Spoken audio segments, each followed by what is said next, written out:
بسم الله الرحمن الرحيم. الحمد لله رب العالمين، نحمده ونستعينه ونستغفره ونعوذ بالله من شرور أنفسنا ومن سيئات أعمالنا. من يهده الله فلا مضل له ومن يضلل فلا هادي له، وأشهد أن لا إله إلا الله وحده لا شريك له، وأشهد أن محمدا عبده ورسوله صلى الله عليه وعلى آله وسلم. يا أيها الذين آمنوا اتقوا الله حق تقاته ولا تموتن إلا وأنتم مسلمون. يا أيها الناس اتقوا ربكم الذي خلقكم من نفس واحدة وخلق منها زوجها وبث منهما رجالا كثيرا ونساء، واتقوا الله الذي تساءلون به والأرحام إن الله كان عليكم رقيبا. يا أيها الذين آمنوا اتقوا الله وقولوا قولا سديدا يصلح لكم أعمالكم ويغفر لكم ذنوبكم، ومن يطع الله ورسوله فقد فاز فوزا عظيما. أما بعد، فإن أصدق الحديث كتاب الله، وخير الهدي هدي محمد صلى الله عليه وسلم، وشر الأمور محدثاتها، وكل محدثة بدعة، وكل بدعة ضلالة، وكل ضلالة في النار. أما بعد، فما زلنا مع أحكام الزكاة، وكنا قد شرعنا في شروط الزكاة، وهي 4. الشرط الأول أهلية المزكي، وهو أن يكون إما مسلما وإما كتابيا. Donc nous sommes toujours dans les règles du sacrifice des bêtes, et ce, peu importe l'occasion de ce sacrifice, bien sûr. Que ce soit le sacrifice de l'Eid, soit le sacrifice en vue d'un repas de mariage, que ce soit un sacrifice juste parce qu'on a besoin de viande, que ce soit un sacrifice pour une naissance, peu importe. C'est juste, c'est juste pour que la bête devienne licite à la consommation. Donc il faut absolument la sacrifier. Et on était arrivé aux conditions de validité de ce sacrifice. Et on avait déjà cité la première condition, qui est le fait que le sacrificateur soit habilité. Et la première condition d'habilité du sacrificateur, et l'habilité du sacrificateur, c'est quoi? C'est qu'il soit musulman, soit chrétien, soit juif. Un vrai musulman qui prie, etc. Ou un vrai chrétien, ou un vrai juif. Et ça, j'insiste toujours là-dessus, parce que j'entends parfois des personnes me dire, mais si la personne, elle est chrétienne. Non, au début, il te dit, elle n'a pas de religion. Ensuite, quand tu insistes, tu lui dis, mais non, il faut que la personne soit chrétienne ou juive. Tu dis, si, il est chrétien. Pourquoi il est chrétien? Pas parce qu'il est français. Il y a des Français musulmans. Il y a des Français athées. Il y a des Français bouddhistes. Il y a des Algériens chrétiens. Il y a des Marocains athées. On fait comment? La nationalité, c'est une chose, et la conviction religieuse en est une autre. Donc, il faut absolument que la personne soit une vraie musulmane, ou une vraie chrétienne, ou une vraie juive. Sinon, ça marche pas. الشرط الثاني توفر الآلة، فتباح الزكاة بكل محدد ينهر الدم بحده، سواء كان من الحديد أو الحجر أو غير ذلك، ما عدا السن والظفر، فلا يحل الذبح بهما، لقوله صلى الله عليه وسلم: ما أنهر الدم فكل، ليس السن والظفر.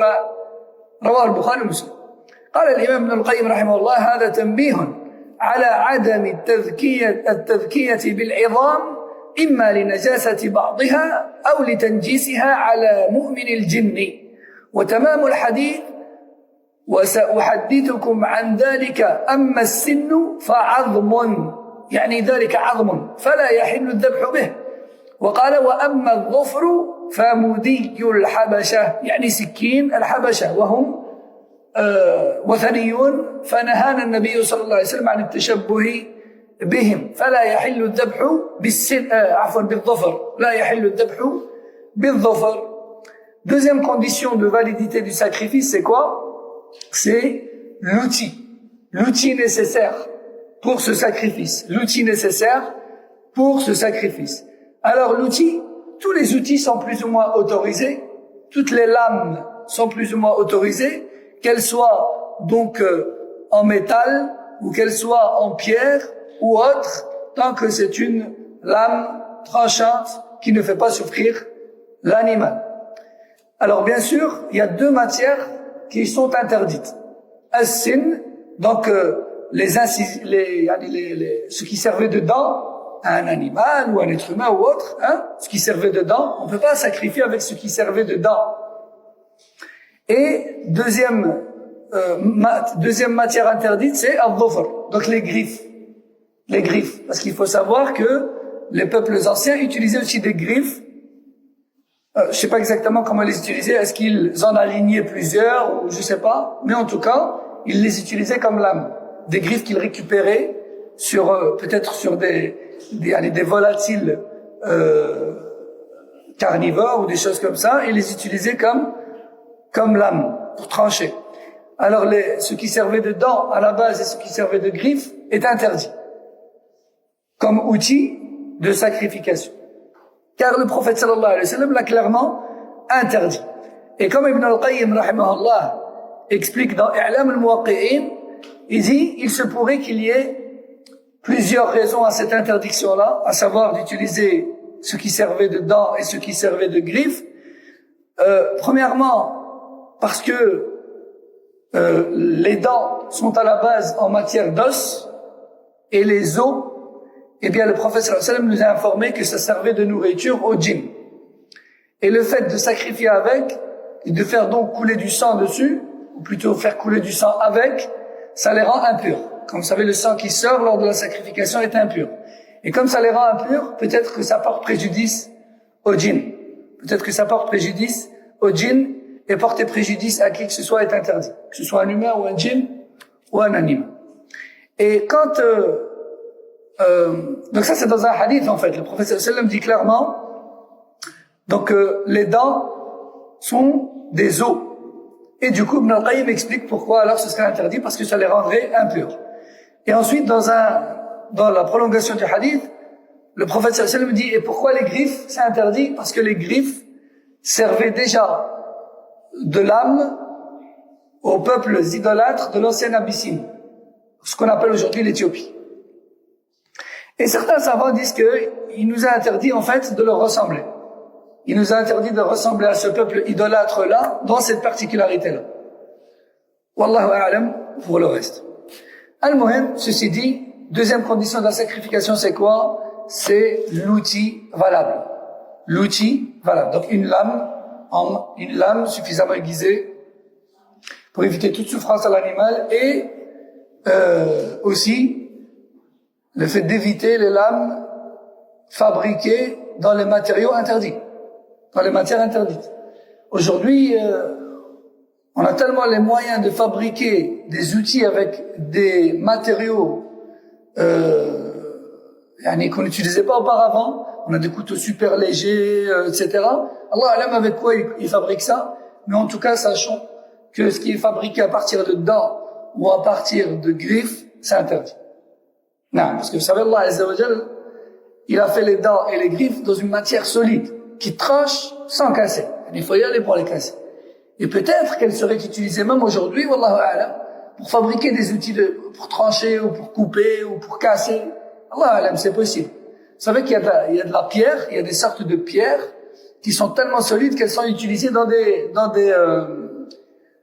matériaux de travaux, de destruction, etc. Donc, Allah a'lam. Mais le musulman, il doit savoir que ce qui est fabriqué en dents ou en griffes, c'est interdit à l'utilisation pour sacrifier. Donc, si un jour tu achètes un couteau, tu trouves un couteau, et que tu vois qu'il est fabriqué avec ces matières-là, c'est interdit. Non. Et du coup, pour les os, c'est interdit. Pareil. Non, ce qui est fabriqué en os aussi, c'est interdit, oui.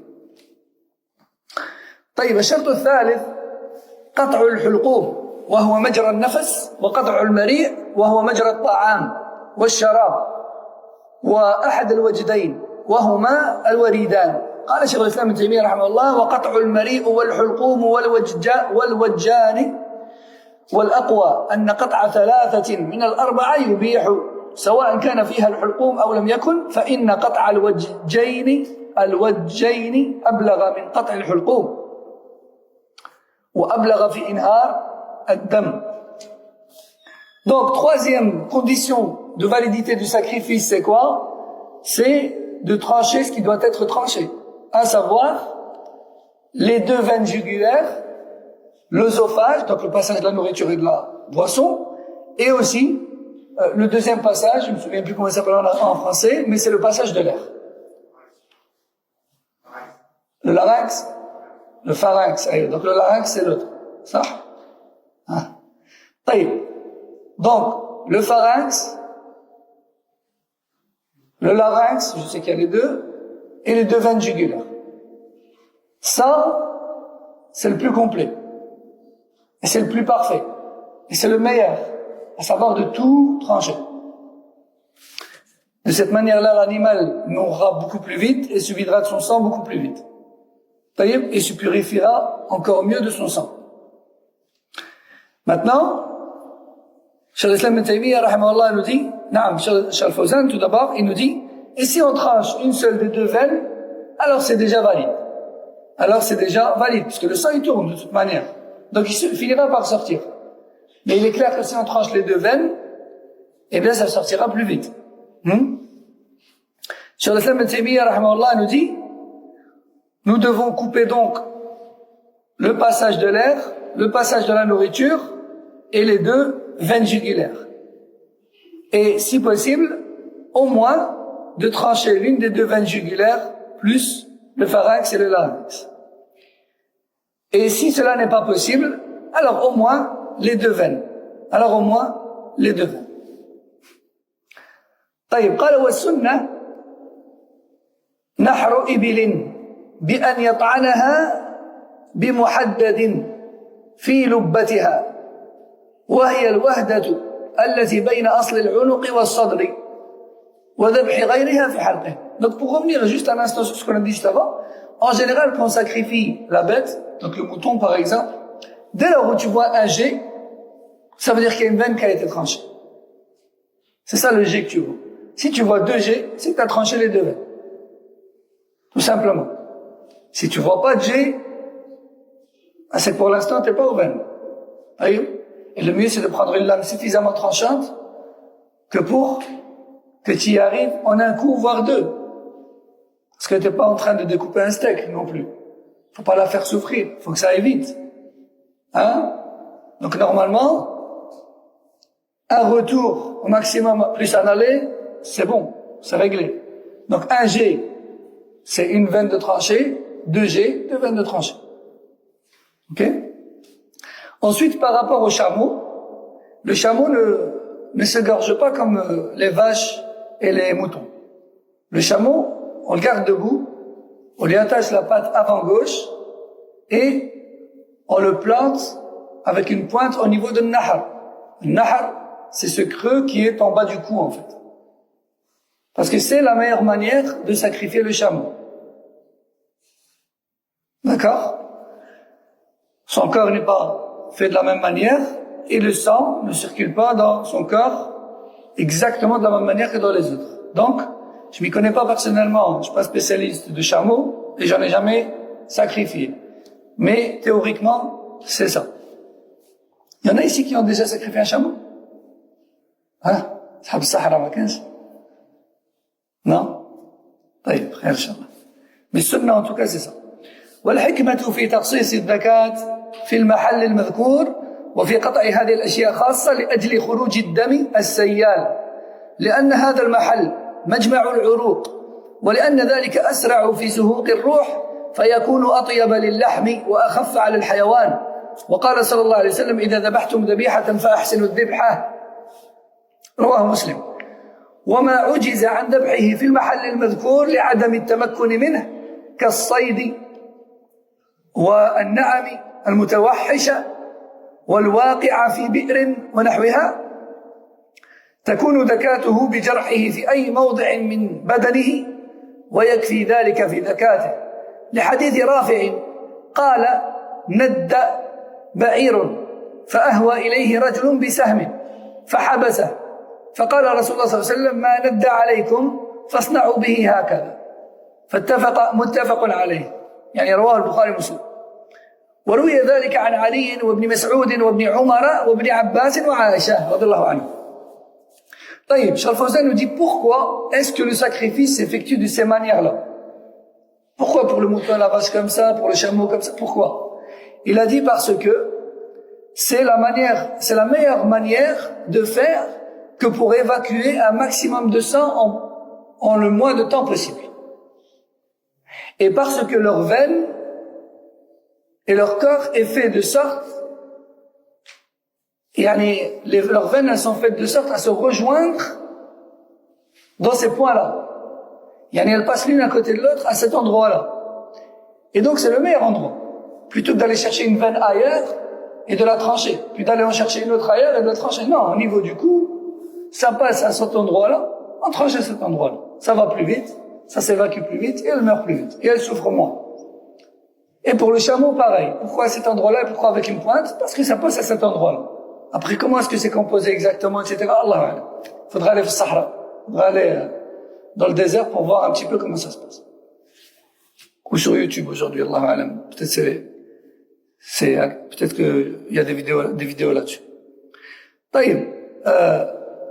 Rasoul sallallahu alayhi wa sallam a dit, lorsque vous sacrifiez une bête, alors faites-le correctement. C'est-à-dire, ne la faites pas souffrir.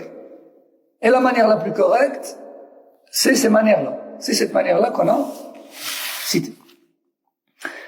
Maintenant, on a un autre point intéressant concernant les bêtes qui sont difficiles d'accès, qui sont difficiles à attraper. Soit parce qu'elles sont sauvages, soit parce qu'elles sont coincées quelque part. Elles sont coincées dans un endroit inaccessible, donc c'est un peu difficile de l'atteindre. Un endroit confiné, par exemple, elle s'est cachée dedans, ou peut-être même que cette bête, elle est tombée dans un puits et elle est encore vivante. Toi, tu te dis, moi, je vais pas perdre cette bête. Pour l'instant, elle est vivante, elle est en train de se noyer, elle est vivante. Moi, je vais pas la perdre. À ce moment-là, comment on fait avec toutes ces bêtes? On les tue à distance. Que ce soit avec une flèche ou autre, qui transpercerait son corps et qui la viderait de son sang. Et à ce moment-là, c'est ça son sacrifice. Parce que c'était exceptionnel. Et il n'y a pas d'autre choix. Donc, on la tue à distance, et on trouve un moyen pour récupérer son corps. D'accord? Alors, par exemple, dans la chasse. On y viendra, Inch'Allah, mais dans la chasse, c'est comme ça. Parfois, il y a des bêtes, c'est difficile de les attraper, et de les immobiliser, de les égorger. Alors, qu'est-ce qu'on fait? Eh bien, dans la chasse, il y a une exception. C'est de lui tirer dessus de loin, et si elle est morte avant qu'on arrive, la bête, il n'y a pas de problème. C'était ça son sacrifice. Tout le monde a compris ça? Non.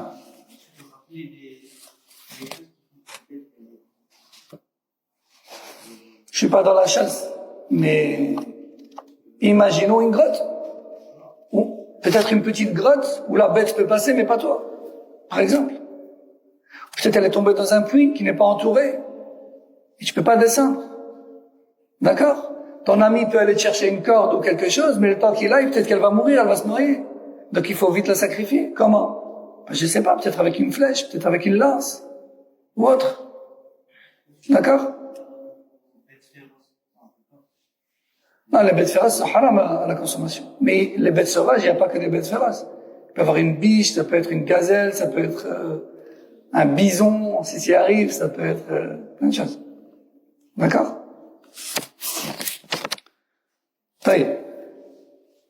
Et d'ailleurs, c'est arrivé, à l'époque du prophète sallallahu alayhi wa sallam, il y a un chameau qui est tombé dans un trou profond. Je ne sais pas si c'était un puits ou autre.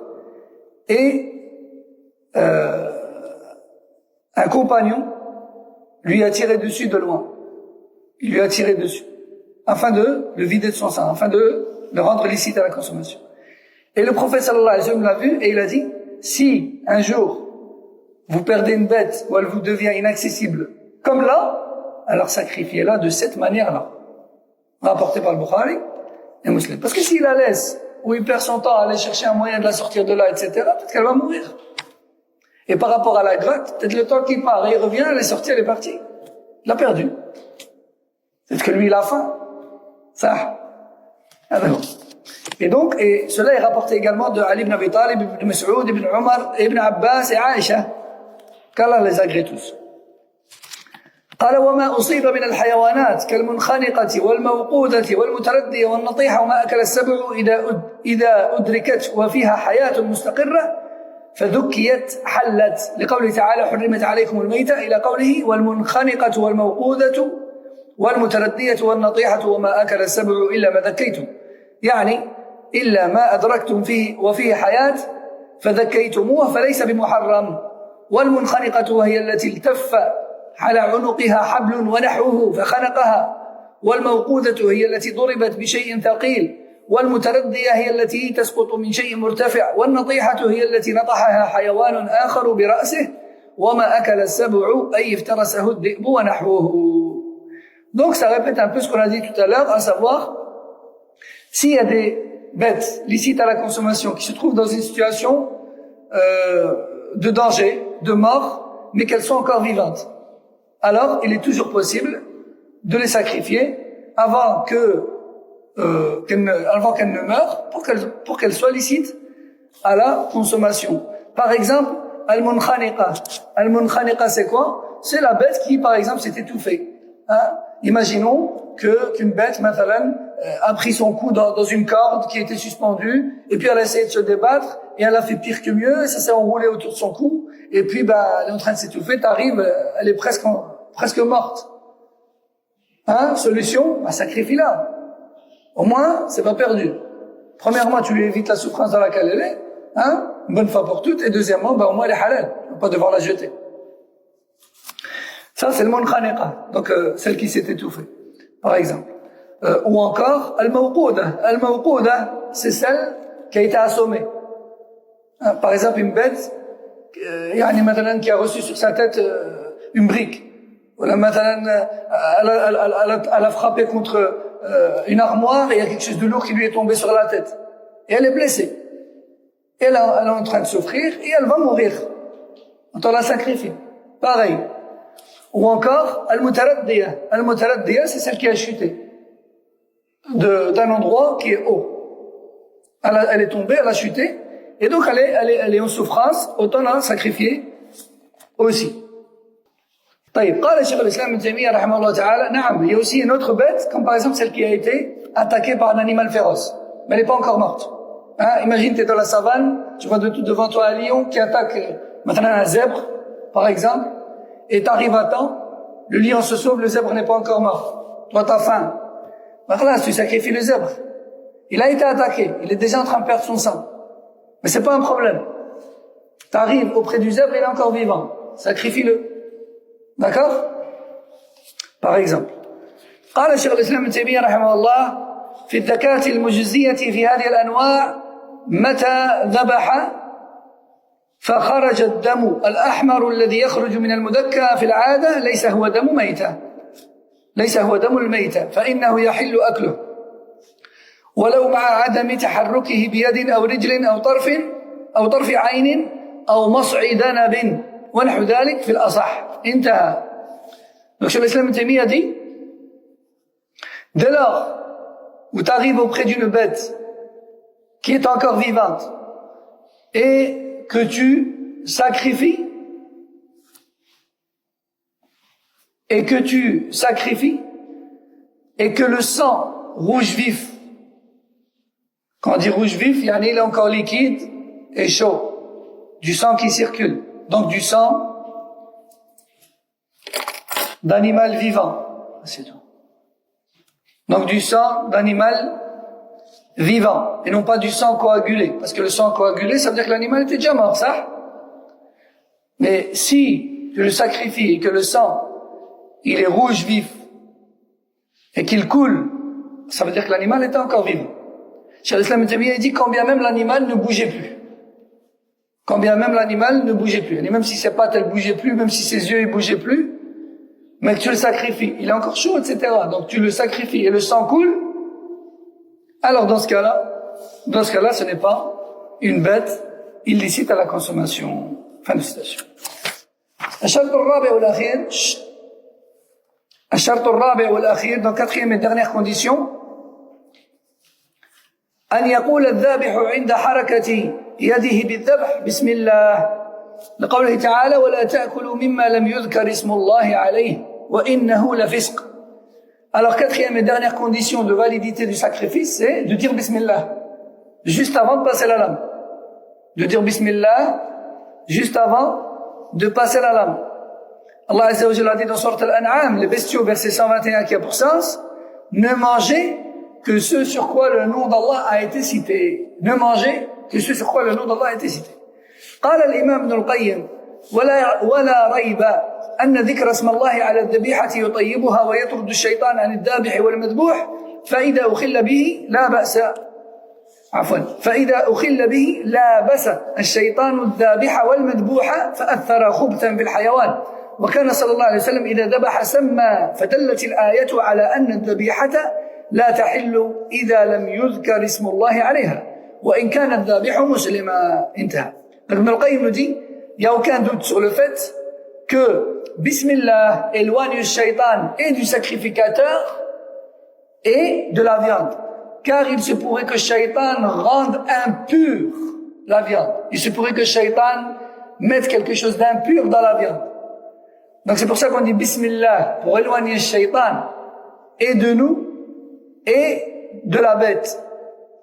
Naam. Et ce verset prouve donc clairement que la viande n'est pas licite si on n'a pas cité le nom d'Allah. Alors attention, il est une sunna d'ajouter après Bismillah, d'ajouter Allahu Akbar. C'est une sunna, mais c'est pas une obligation. Et c'est pas une condition. Hein? Le minimum, c'est de dire Bismillah et de sacrifier. Le reste, ça dépend de ta niya. Est-ce que c'est pour un aqiqa, est-ce que c'est pour une naissance, est-ce que c'est pour l'Eid? Le reste, c'est ta niya qui prend. D'accord? Le minimum, c'est de dire Bismillah. Encore mieux d'ajouter Allahu Akbar. Encore mieux d'ajouter Allahumma mhada minka wa laka. Et ensuite, tu peux également ajouter le reste. Par exemple, hadihi aqiqat ibn fulan. Ça, c'est la aqiqa de mon fils tel. Ou bien hadihi udhiya an nafsi wa ahli. Par exemple, ceci est un sacrifice de l'Eid pour moi et ma famille, etc. Mais le plus important dans tout ça, c'est Bismillah. Et le reste, c'est que meilleur. Et attention à la niya juste avant de dbah, si c'est une occasion importante, pour que ça compte comme tel. Pour que ça compte comme tel. Non, mais une question.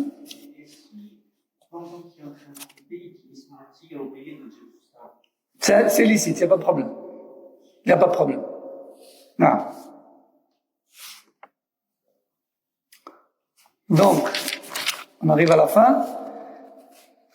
Ensuite, il va, Cheikh Fawzan, juste terminer sur quelques choses recommandées, quelques points recommandés lorsqu'on sacrifie une bête. Il dit وَلِلذَّكَاةِ آدَابٌ فيكره أن يذبح بآلة كالة لقوله صلى الله عليه وسلم وليحد أحدكم شفرته وليريح ذبيحته رواه مسلم ويكره أن يحدها والحيوان يبصره لقوله صلى الله عليه وسلم أو لأن الرسول صلى الله عليه وسلم أمر أن تحد الشفار وأن توارى عن البهائم رواه أحمد بن ماجه والبيهقي والطبراني.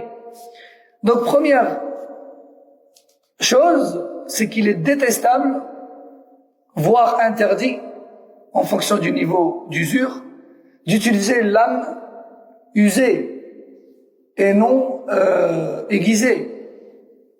D'accord? Bon, on sait que aiguisée, il y a des niveaux. Et l'usure aussi, elle a des niveaux.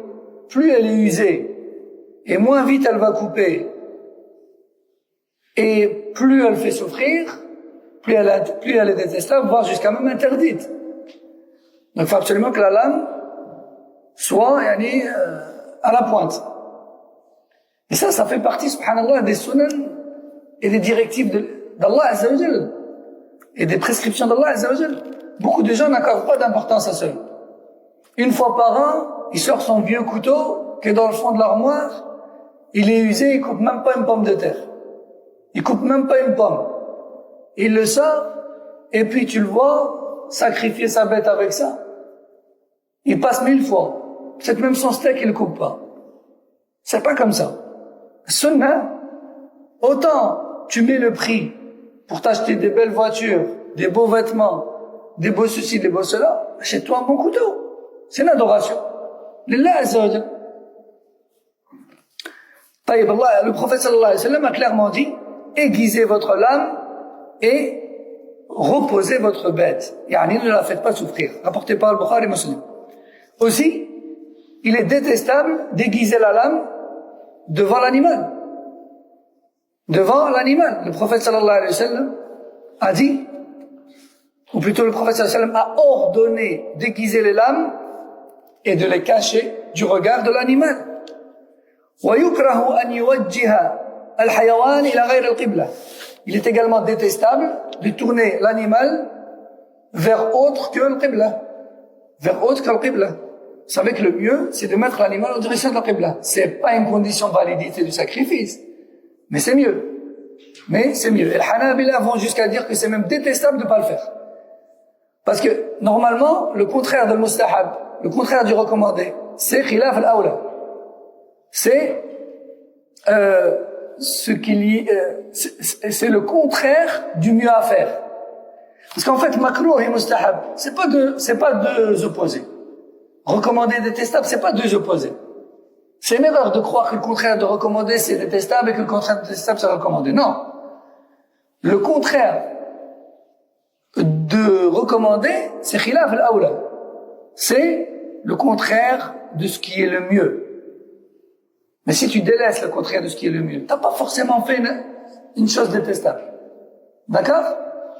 Alors, et le contraire du makrouh, c'est le mubah. C'est le mubah. Le contraire du détestable, c'est l'autorisé. D'accord? Alors, donc ici le cheikh nous dit, il est détestable de diriger la bête vers autre que la qibla.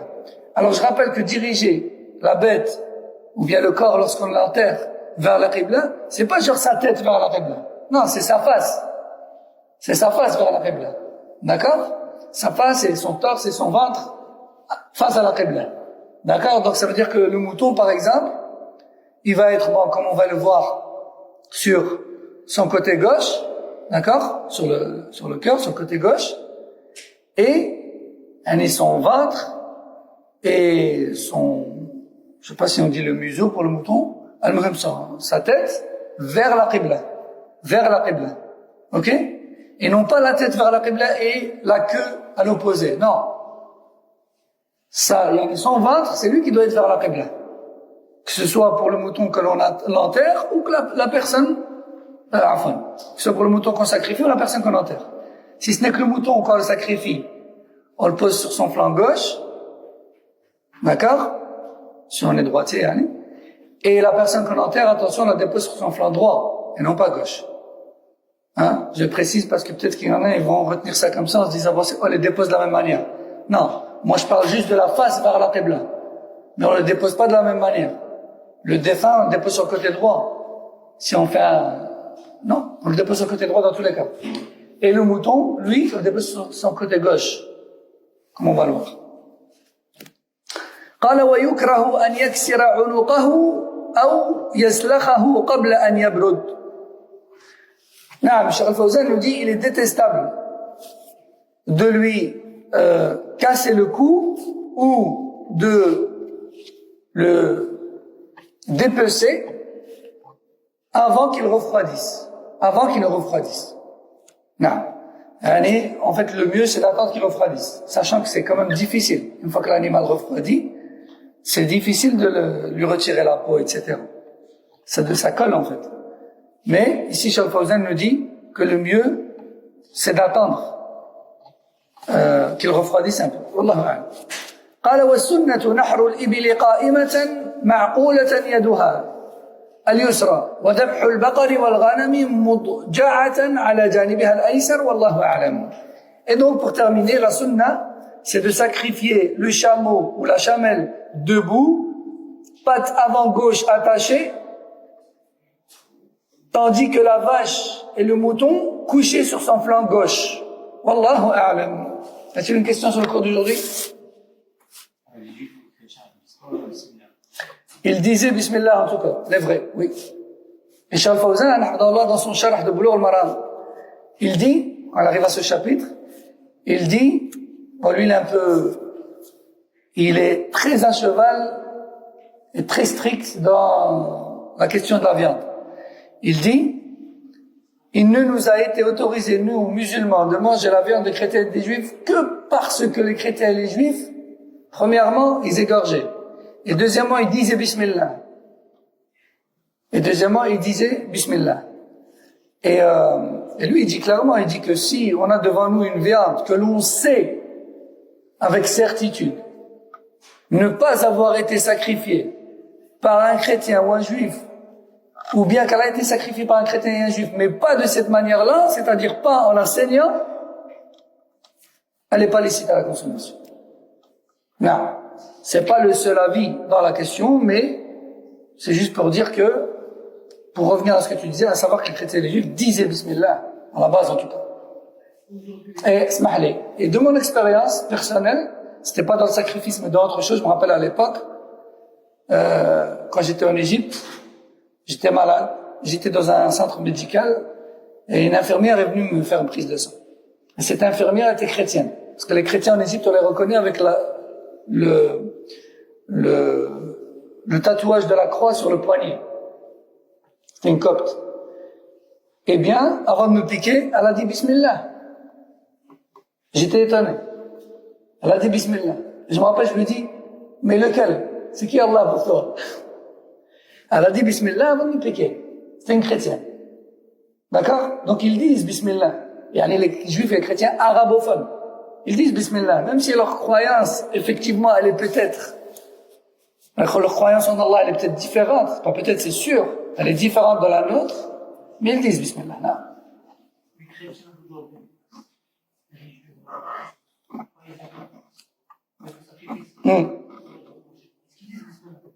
c'est la même question. C'est la même question dans le sens où, Allahu A'lam, il y en a qui, il y en a que non. Est-ce qu'il y en a ici qui ont des familles qui sont très chrétiennes ou très juives? C'est bon. Ils sacrifient de leurs mains. Oui, ils disent quelque chose qu'ils sacrifient. Voilà. Au nom de Dieu. Et non.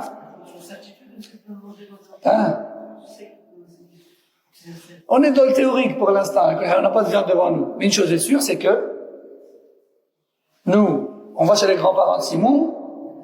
Son grand-père nous dit, je vous invite, j'ai sacrifié un bête pour vous. Bienvenue à vous. On mange. Alhamdulillah. Tout le monde a compris ça? هذا الله أعلم صلى الله وسلم على نبينا محمد وعلى آله وصحبه سبحانك اللهم وبحمدك أشهد أن لا إله إلا أنت أستغفرك وأتوب إليك السلام عليكم ورحمة الله وبركاته